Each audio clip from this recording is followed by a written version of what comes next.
Coming up on this edition of Reel to Reel. I'm Carolee McGrath. We'll hear from a psychologist who talks about how abortion hurts women and men. Not letting Down syndrome slow him down. I'm Terry Hegarty. I'll tell you how John Southworth has defied the odds socially, academically, and physically. And religious education kicks off for children and adults in diocesan parishes. These stories and more are just ahead on this edition of Reel to Reel. From throughout Western New England and beyond, this is Reel to Reel, your window on the world around you.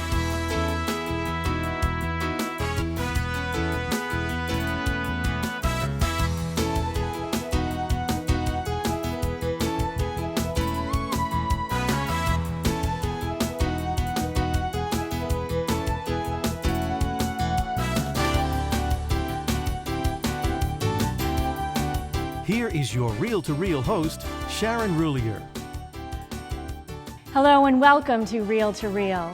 The month of October is traditionally dedicated by the Catholic Church as Respect Life Month, teaching the need to respect all life from conception to natural death. This message sometimes gets lost in politics and heated discussions. Tonight we hear from a psychologist who talks about the real and devastating impact abortion has on both men and women, as well as learn about a Catholic ministry that helps people heal from those deep wounds. Reel to Reel's Carolee McGrath has more. I'll share with you how I got involved in post-abortion ministry.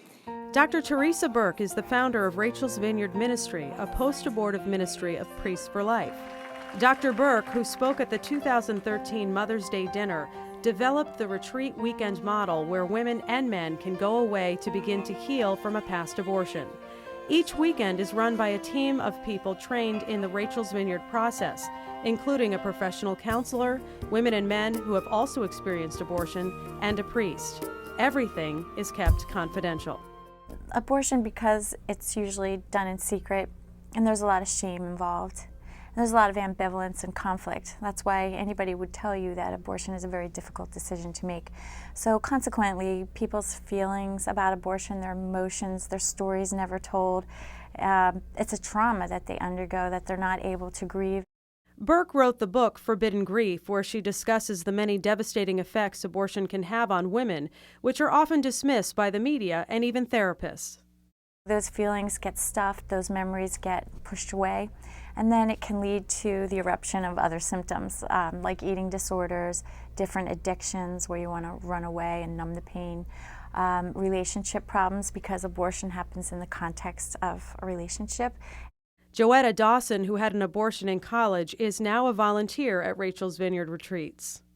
I became involved with Rachel's Vineyard Retreat because when I was a college student, I had an abortion. And I carried the pain and the grief and the shame of that for over 20 years.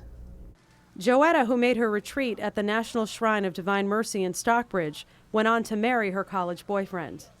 They had 3 children, but she never grieved the loss of their first baby.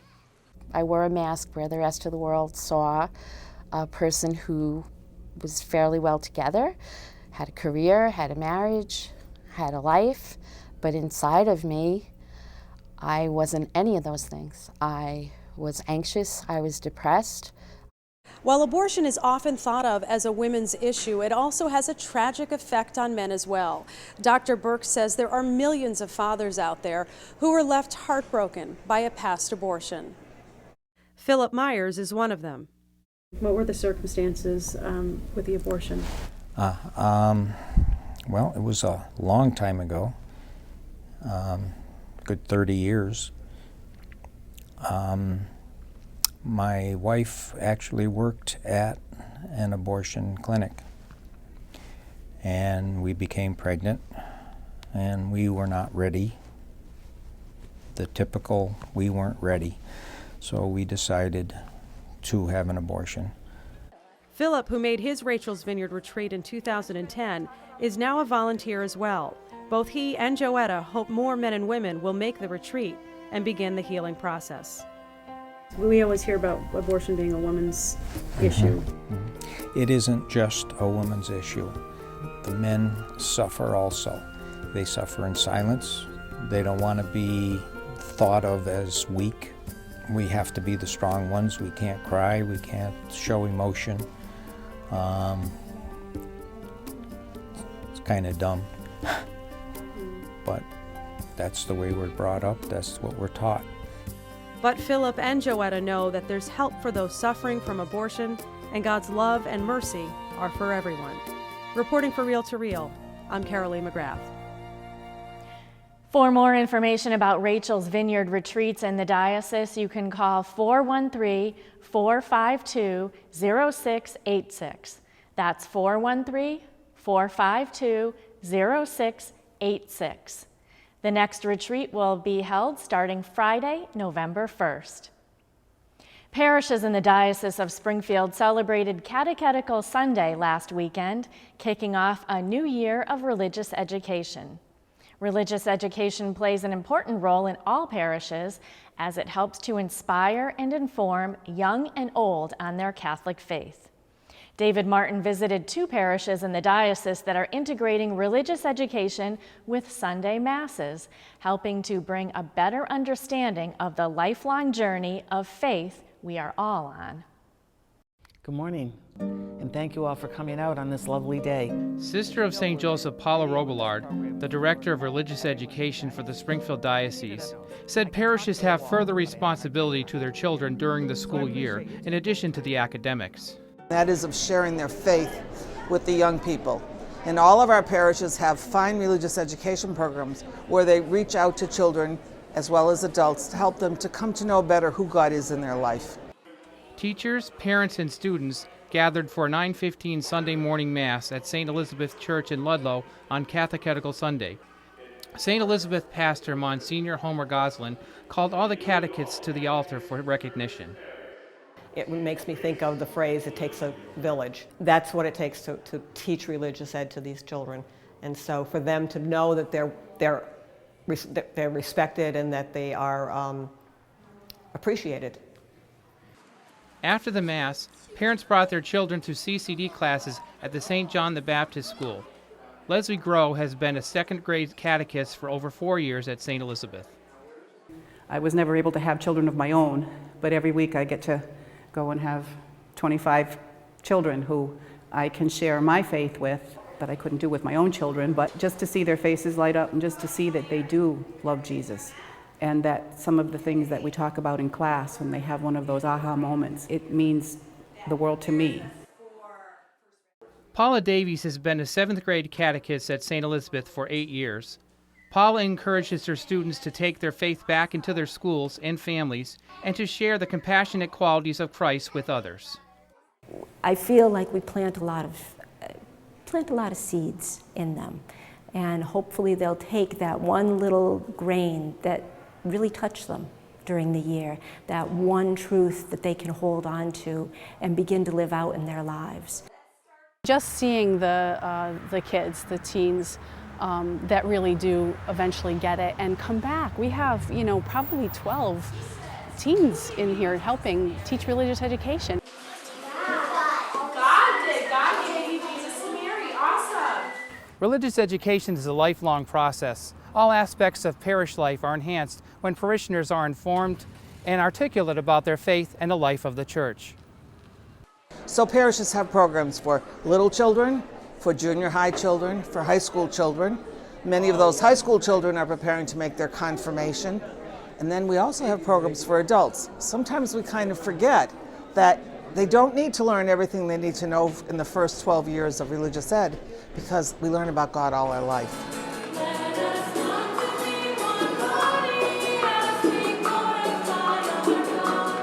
High school CCD students and parents gathered for an evening Mass at St. Mary Church in Westfield.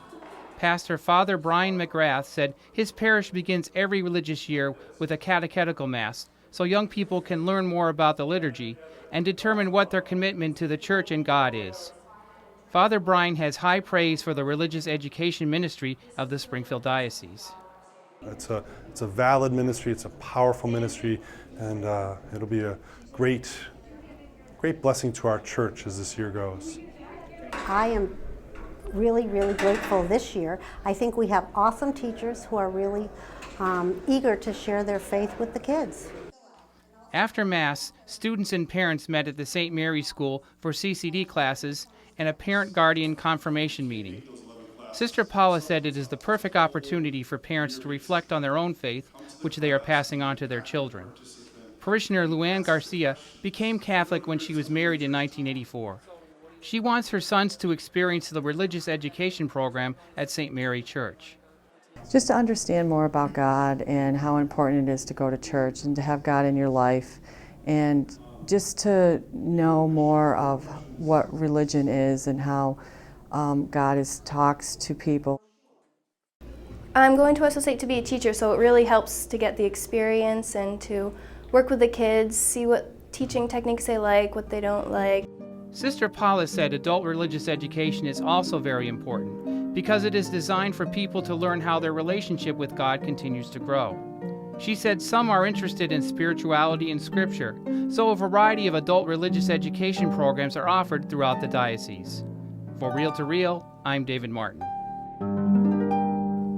And Sister Paula says there are numerous adult religious education programs available in many parishes, including Bible studies, an Alpha program at Mary Mother of Hope Church in Springfield, and also an upcoming 2-week seminar on the Second Vatican Council. Anyone interested in more information about these adult education programs can call Sister Paula Robillard at 413-452-0841, and she will point you in the right direction. Plus, all are invited to attend the annual Religious Education Congress coming up Saturday, October 26th at Our Lady of the Blessed Sacrament Parish Center in Westfield. Look for a link for more information on our website, iobserve.org. Still to come on Reel to Reel, Dan Dumas will have an update on what's happening in and around the Diocese of Springfield. And the story of one exceptional Elms College student. These stories and more are still to come on this edition of Reel to Reel.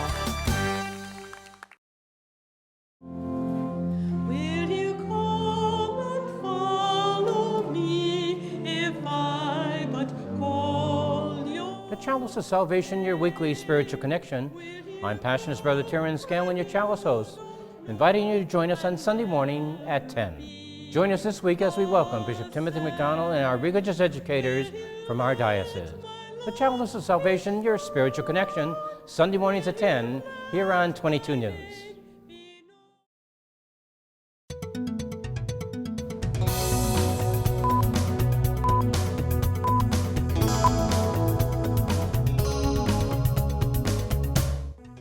I'm Dan Dumas with your Reel to Reel news brief. The next class to be ordained permanent deacons passed an important step last weekend. Terry Hegarty reports. On October 5th, 8 men from the Springfield Diocese reached the midway point in their 4-year journey to become permanent deacons. At a special Mass at St. Michael's Cathedral, the diaconate candidates were administered what was called the Rite of Admission to Candidacy for Holy Orders by Springfield Bishop Timothy A. McDonald. As close to 100 family members, friends, and clergy looked on, the candidates were called forward one by one. Gerald S. Campion. Present. Michael Trisnadell. Present. The ceremony included an examination and then acceptance of the candidates. So that in due time, through holy orders, we will be prepared for the ministry within the church. The men are starting their 3rd year of rigorous study at Our Lady of the Elms College, where they take classes from theology and ecclesiology to social work twice a week. If they don't have the support of their families, there's no way they're going to make it. And we tell them that up front. There's homework to do on the weekends, and sometimes they miss family functions, and that creates problems if everybody's not behind them. The courses are detailed. There's a lot of discussion. There's a lot of reading. There's a lot of prayer and reflection. I think probably the thing that is most beneficial, at least it personally has been, the amount of real deep spiritual contact that you have with the other members of the class. But there is a sacrifice. There are times when you feel like you're kind of passing your family in the night, but that's why they have to be on board. It's quite interesting because we do come from different backgrounds, but we're really becoming, like best friends. It's really a wonderful experience. They're all great guys. The more we spend time together, the more we want to spend time together. We think about each other, we pray for each other, and we really enjoy the camaraderie. After the ceremony, the candidates and their families gathered for a reception in the Bishop Marshall Center. Our congratulations and best wishes as they continue in formation.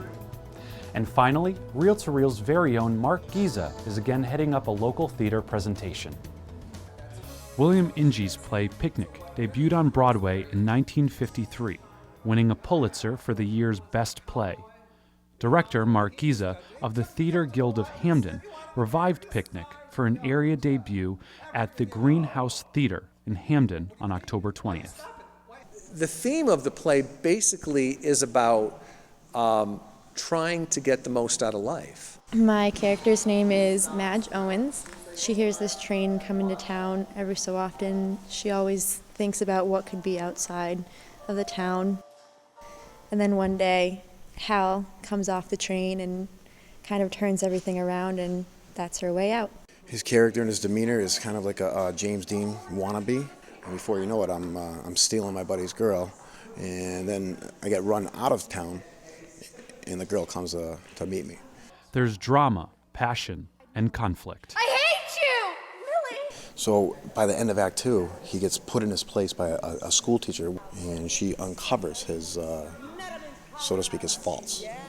After that happens, the girl kind of falls for me. She kind of, she feels my vulnerability, and while Hal is showing his softer side, it actually attracts the younger woman to him. And when she sees that he's really just a human being, that's kind of when she kind of falls for him.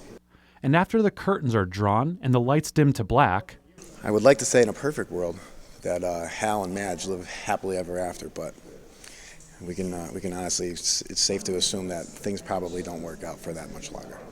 I would like to think that she makes all the right decisions and she ends up being happy. Yeah, we'll go with that.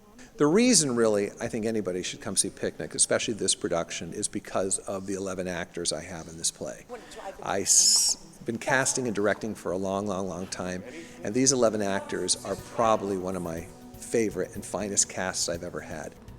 and this play will run October 18th through the 20th and October 25th through the 27th. For more information, call 413-374-2028. And if you're looking for some fall fun, Holyoke's Blessed Sacrament will have a Columbus Day Fall Festival on the parish grounds on Route 5 in Holyoke. It kicks off at 10 a.m. and in honor of the parish's centennial. They will be burying a time capsule at 2 p.m. All are invited. And you can get more information on that event, as well as keep up to date on all the happenings, both here in the Diocese of Springfield and beyond, by logging on to our news and information website, iobserve.org. That's iobserve.org. I'm Dan Dumas, and that's your Reel to Reel News Brief.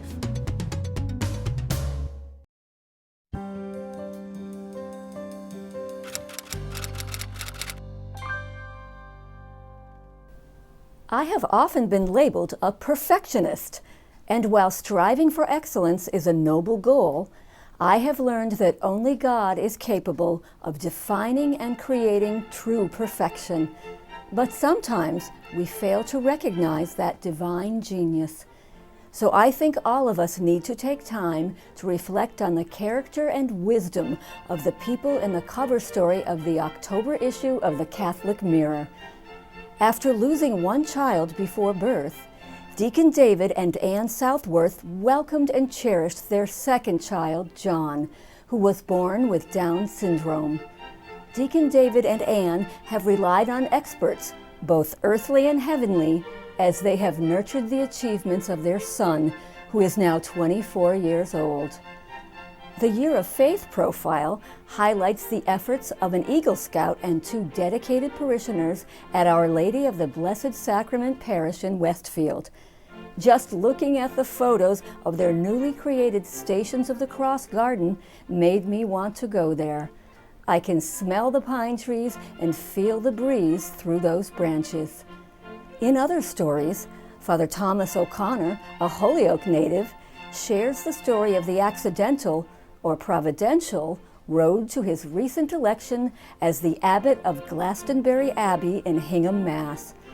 And after interviewing Father John McDonough, who has recently returned to our diocese as coordinator of campus outreach ministry, I almost wish I could be an undergraduate again, so I could benefit from his enthusiasm, grace, and guidance. Finally, in this month of the annual collection for the Catholic Mirror, I hope you will consider your donation a contribution to the Catholic faith that unites all of us as beautiful, beloved children of God. At the editor's desk, I'm Rebecca Drake.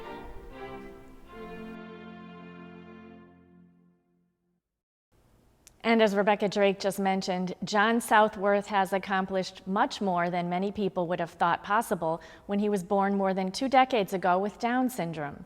Yet his determination and drive have allowed this Cathedral High School graduate and Elms College student to overcome many obstacles.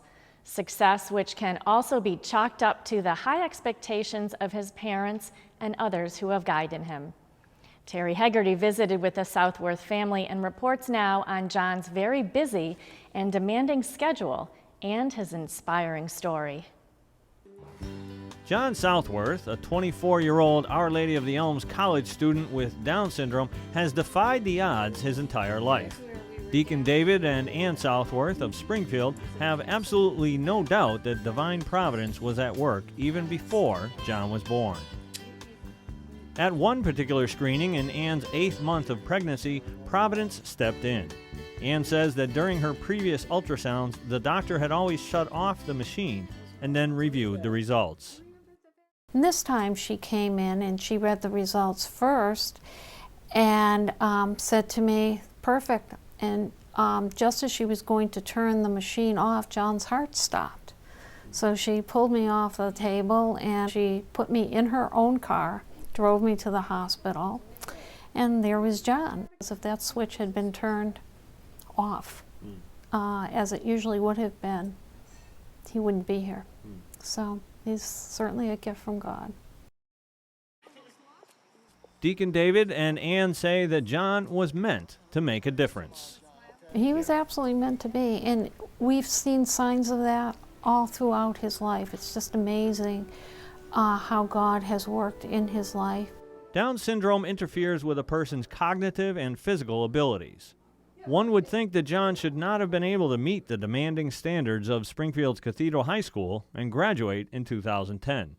And few would have told the Southworths that John could go to college, but he's due to graduate from the Elms in 2015, majoring in sociology with a minor in religious studies. Among other things, the disease affects John's auditory processing, and his speech is impaired. You like studying the best? Yeah. Okay, which class do you like the best? English, boys. But the Southworths have always expected a lot from John.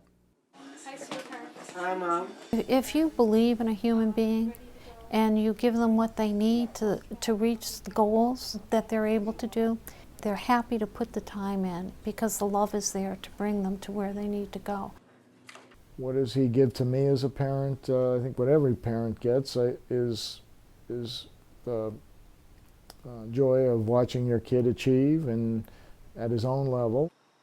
The family belongs to St. Mary Parish in Longmeadow, where John is an altar server and Deacon David serves as deacon.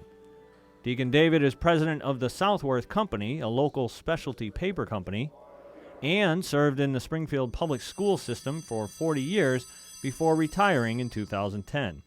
In 2011, she was appointed president of Cathedral High School. As a toddler, it took John 45 minutes to walk 100 yards, but Ann says that she saw deep strength and determination in her son even before then.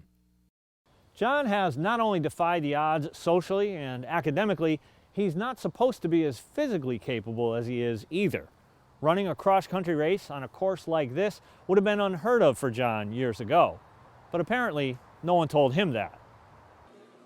According to conventional wisdom, running a cross-country race would be too much stress on John's heart.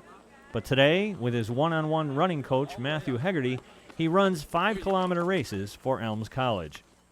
At age 3, John was mainstreamed, attending a Springfield public school through grade 5, then going on to Springfield's Holy Names School. Helping him with his academic pursuits since the start of 8th grade has been Caitlin Collins, John's one-on-one academic coach. When people try to talk to him, they assume because he can't necessarily exactly say it the right way, that he can't communicate it the right way to do the work, and that's a complete, huge misconception. He does. I mean, we go to class like anybody else. He has the same exact assignments as every other kid in the college classroom. He still has to take the same exact tests, has to write the same exact papers. John succeeds by staying busy. He has classes 5 days a week, often coming home with just enough time to do homework before heading off to cross-country practice. Okay, you want to get going? You want to run a little fast today? Yes. Good job, John. Way to go. Awesome job. Caitlin says John profoundly impacts others. He just changes your whole core, you know, and I'm completely blessed to know him. He is my sanity. He's my routine. He's my laughter. Deacon David says he wouldn't be a deacon today if it weren't for John. Really just slowing down and letting God work in me and hearing God work in me and just slowing down with John to walk through life at his speed, I think helped me find my speed and my path. Anne urges those who may think of terminating their pregnancy because their child is Down syndrome to reconsider. You can hardly understand the love and joy a child with Down syndrome can give you. They never pull back or pull away in the sense of being loving and caring for other people. Of all that John has accomplished, his joy for life and ability to spread it to others is perhaps his greatest achievement. Reporting for Reel to Reel, this is Terry Hegarty. It's easy to see how John serves as an inspiration to all who know him. Terry tells us that John is on track to graduate from the Elms in 2015. We wish John and his parents the very best in the future. And you can read more in this month's edition of the Catholic Mirror. Remember, during October, your parish asks your help in supporting this very important communications tool, which helps share the good news and stories of our faith, like that of John Southworth. Please be generous in responding. Finally, with our beloved Red Sox still in the playoff picture, there's another local tie-in to this year's Fall Classic. Cathedral graduate Chris Capuano is helping the Los Angeles Dodgers in their quest for a World Series title. We posted a feature that Reel to Reel produced about Chris a few years back on our YouTube webpage. Just click on the link on I Observe and hear how his Western Massachusetts roots influenced him. And time is running out to get your copy of Fenway Fanatics. This book features Sister of St. Joseph Kathy Hamrock and other great Fenway fans. Click on the link on I Observe or call 413-452-0645 to order yours. And for this week, that's Reel to Reel. Remember, for all of the latest news on the church in Western Massachusetts and around the globe, we have continuous updates on our website, iobserve.org. There you can view stories and entire episodes of this program, as well as read news reports from the acclaimed Catholic News Service. That's iobserve.org. And please join me again at this same time next week for another edition of Reel to Reel, your window on the world around you. Have a great week.